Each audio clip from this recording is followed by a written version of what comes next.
जी नाज़रीन, हमकानी बोर्ड ऐं बंदनि जी ताज़ी सूरत हाल बाबति तव्हांखे आगाही ॾींदा हलूं। सूबाई वज़ीर जाम ख़ान शोरो ऐं शेरमुन मुगेरी टोड़ी बंदि जो दौरो कयो। हमकानी बोर्ड जी सूरत हाल खे नज़र में रखंदे सूबाई आपाशी वज़ीर जाम ख़ान शोरो ऐं वॾे वज़ीर जे कोआर्डिनेटर शेरमुन मुगेरी सां गॾु टोड़ी बंदि जो दौरो कयो।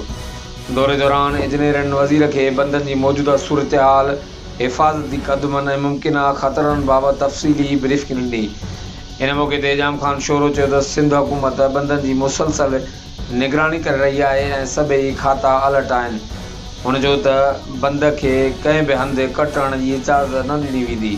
शेरमुन मुगेरी चयो त आवाम खे घबराइण जी ज़रूरत न आहे। हुकूमत ऐं ज़िले इंतिज़ामिया मुकमल तौर ते तयारु आहे ऐं बंदनि खे महफ़ूज़ बणाइण लाइ हर मुमकिना क़दम खयां पिया वञनि। ॿिए तरफ़ गुडू बैराज वटि सिंधु दरिया में मथां पाणी वहकिरो 4,11,000 क्यूसिक्स ऐं हेठियां पाणी वहकिरो 3,70,000 क्यूसिक्स रिकॉर्ड कयो वियो आहे। हर वक़्तु आगाहण लाइ ॾिसंदा रहो JTN न्यूज़।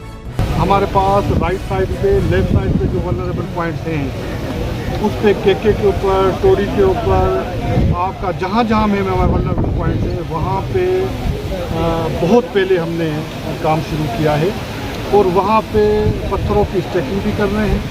एज पर बंद मैन्यूअल ह्यूमन रिसोर्स भी हमने मूव किया है।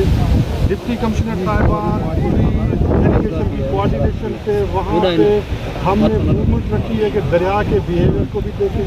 उनके साथ हमने कच्चे के लोगों को भी अलर्ट भी किया है और उनके लिए बंदोबस्त किया गया है कश्तियों का, कि जिस तरह से हमें जो टाइम मिला है पंजाब में जो बड़ी तबाही आई है उससे वाले जो लोग हैं वो हमदर्दी में उनके साथ खड़ी है। हमारे चेयरमैन भी वहाँ पे गए हैं।